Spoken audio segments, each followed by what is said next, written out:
Hello, welcome back to Hanson Hour. My name is Caroline Hanson, And I'm Kiese Hansen. and we have Christina Coleburn. So great to finally be with all of you. yeah. Yeah. I've been waiting for months for my turn, so I'm actually really thrilled to talk to both of you. I've been patiently waiting and my turn has finally arrived, so yay. We're so excited to have you. And we would love to start with a little intro about you if you could do that. Sure. So my name is Christina Coleburn. I'm an HLS student, Harvard Law School. I'm a 1L, a classmate, of course, the lovely Hansons, Casey and Caroline, and we're in section 4. And I'm super excited to join Hanson Hour and talk with you guys about me and HLS. Yay. Yes. Okay, so we have 3 questions lined up for you. And the first is, what's one thing you've learned so far in school that you love and or hate? Sure. No, that's a really great question. So I'll answer both sides of this piece. I think one thing I've learned being in law school that I love is just mostly the people who are joining this field. I've always wanted to be a lawyer. I had a feeling I'd go to law school one day, and I had a lot of interest like writing and journalism. So I love going to school and knowing that my classmates are just as passionate and excited as I am. So I have a lot of confidence going forward. I know in the past and today, the legal field has gotten kind of a bad rap, sometimes deservedly. So what I love is having so much optimism that we are all going to change the world and the legal system and, you know, do right by our clients. So having that kind of enthusiasm and faith in my classmates and just this profession has been really rewarding. And on the flip side of that, as both of you know, we're taking property this semester along with another class that has a lot of heavy subject matter, criminal law. We're doing constitutional law too. I also have an American democracy seminar.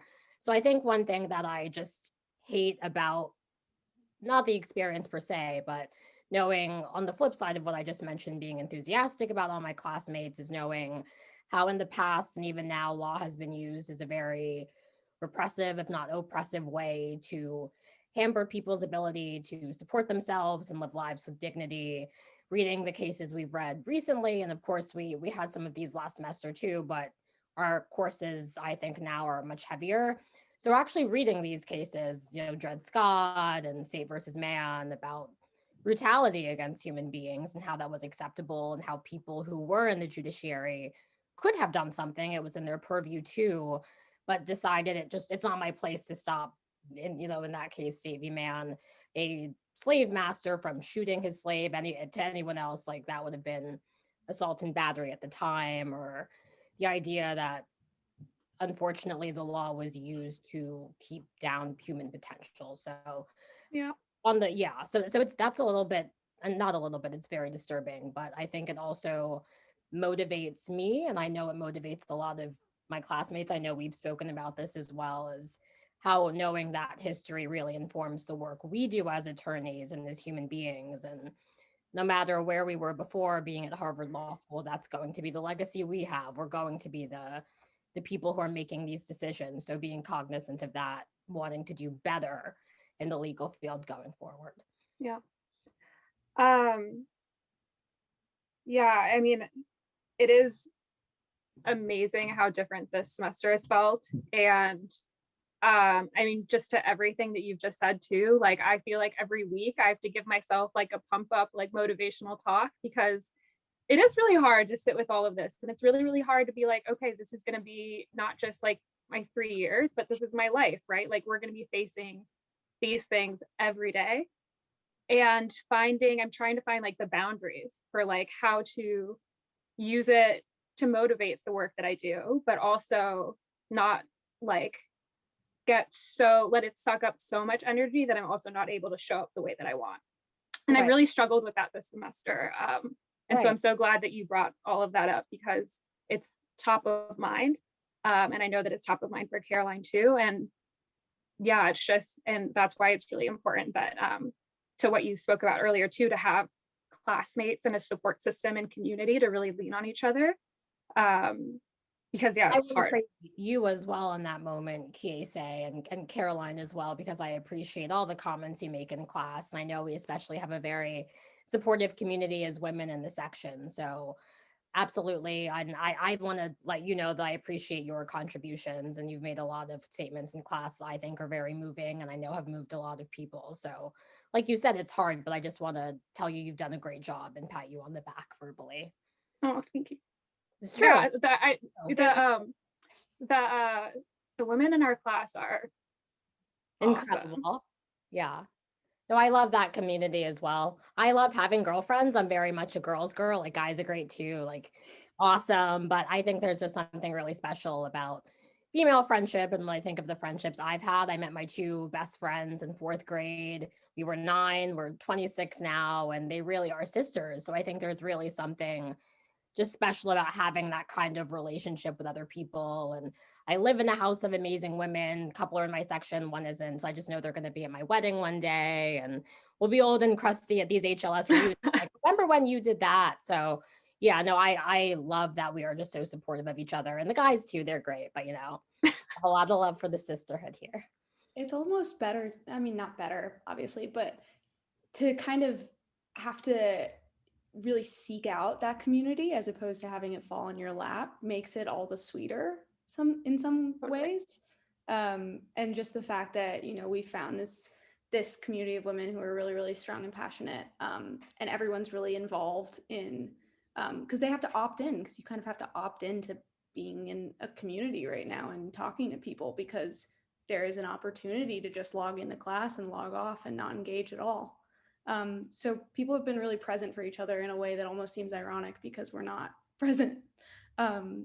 But it's that was one of like the really nice surprises of this year. Just the fact that like we've been able to forge these connections in ways that feel really authentic, despite all these barriers against us from doing so. For sure. I even think on the flip side, maybe being in these really unprecedented and very devastating times, obviously this pandemic has stifled the economy. We've lost 500,000 people. We unfortunately hit that very grim milestone last night. So if anything, I think we've been really lucky, and it has definitely been hard on us too. But to have this community, to have many people who maybe in spite of this pandemic or because of it really want to opt in, I think that has made this year especially one we're all going to remember forever. Mm-hmm. Totally. Okay. Just to anchor us towards the prepared questions, I want to keep talking about this, but I know that we don't want to take up way too much of your time, because I could talk forever. But so geared kind of towards your experience so far in school, we know that you wrote a really, really awesome EDP, Equal Democracy Project article about the election litigation that was proceeding through a lot of states this past fall. And we wanted to ask if you were tracking any specific litigation through the courts right now that you find particularly interesting, and if you're interested more generally in a voting rights or civil rights litigation career. Sure. So I'm very proud of my involvement with Equal Democracy Project. It's one of the organizations at HLS which focuses on voter access, voting rights, and shout out to you, Caroline. I know you also wrote a piece, so I'm hoping you're going to write this semester too. But yeah, I wrote a piece last October. I think it was October 25th, around then, before the election kicked in. We didn't know what was going to happen, and there was obviously a lot of uncertainty because of the pandemic, and really an industry of election litigation occurring, both to fight for voter access and unfortunately a lot of efforts, which I took as being nefarious, to try to make it harder for people to vote already when we're in this, this public health crisis. So back then, when in October, my piece was about ballot box uniformity, which is about the idea that having, at least in my view, putting one ballot drop-off box, because obviously there was a surge of people voting absentee or voting by mail, filling out ballots rather than going in person to vote because of risk of exposure and death, etc. So at the time in Ohio and Texas, there were controversies about counties that were very populous having the same amounts, like one drop-off box, as counties that were very tiny. And I wrote about how, in my view, that's both the First Amendment and the 14th Amendment issue, due process, free speech. Clearly, speech can be showing up to the polls or abstaining, as well as due process, equal protection, the idea that if I live in a county with millions of people, it's not necessarily fair to me, or actually is quite unfair and threatens my right and my due process, my equal protection to have one, whereas you, like, say that obviously this isn't the two of you, but if you two live in a county with two of you and I've got 2 million, that obviously is what I see as a constitutional issue. So that's what I wrote about back then. And I'm also tracking litigation now, unfortunately, following misinformation and disinformation that's come from the 2020 election, which of course culminated at the fever pitch at the insurrection, unfortunately, at the Capitol on January 6th.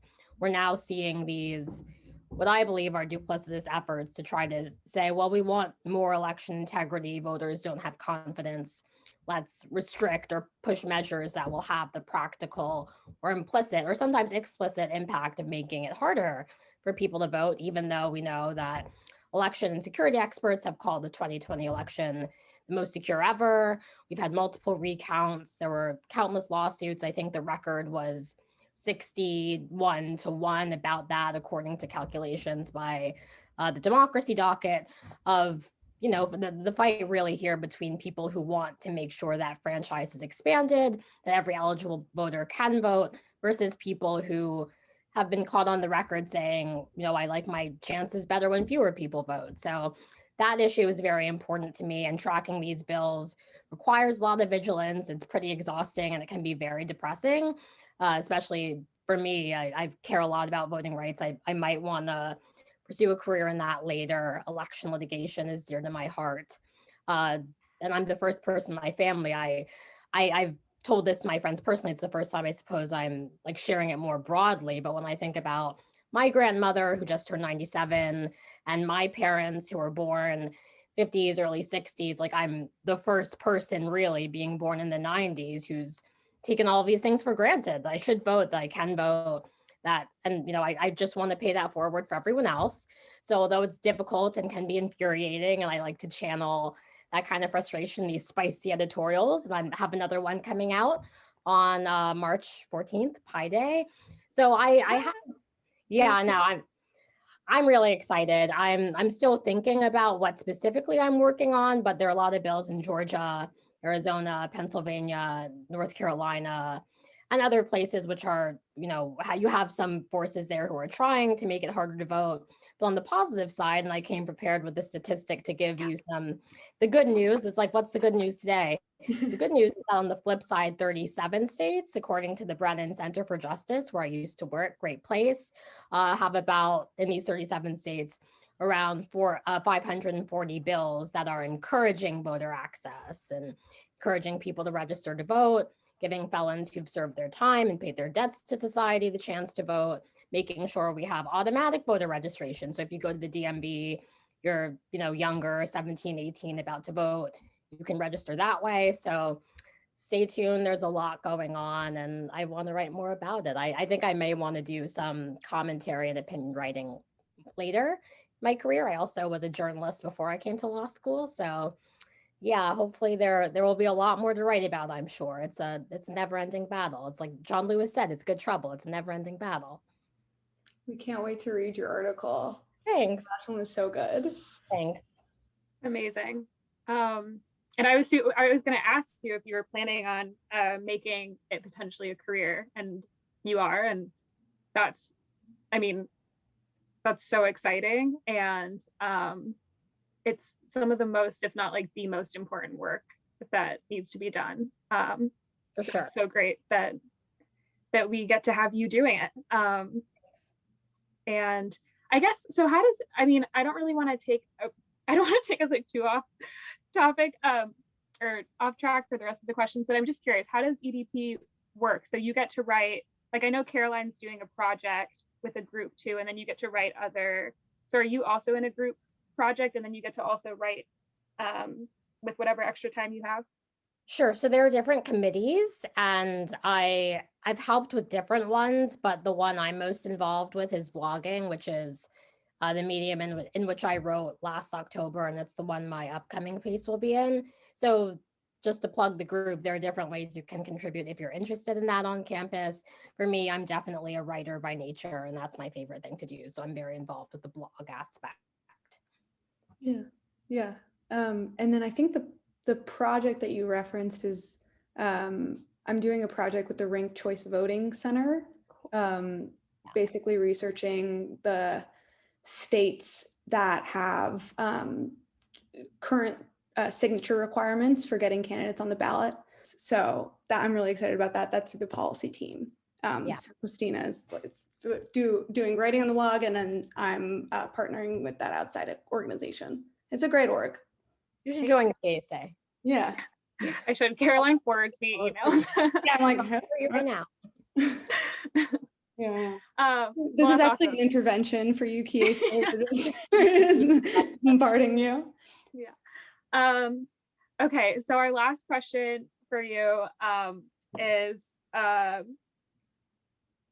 basically yesterday. The big one. Where, as a lot of people know, you lived in New Hampshire last semester, and that's a whole thing. We love it.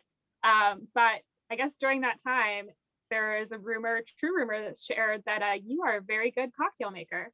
So we had to ask you, also in preparation for our time in person together.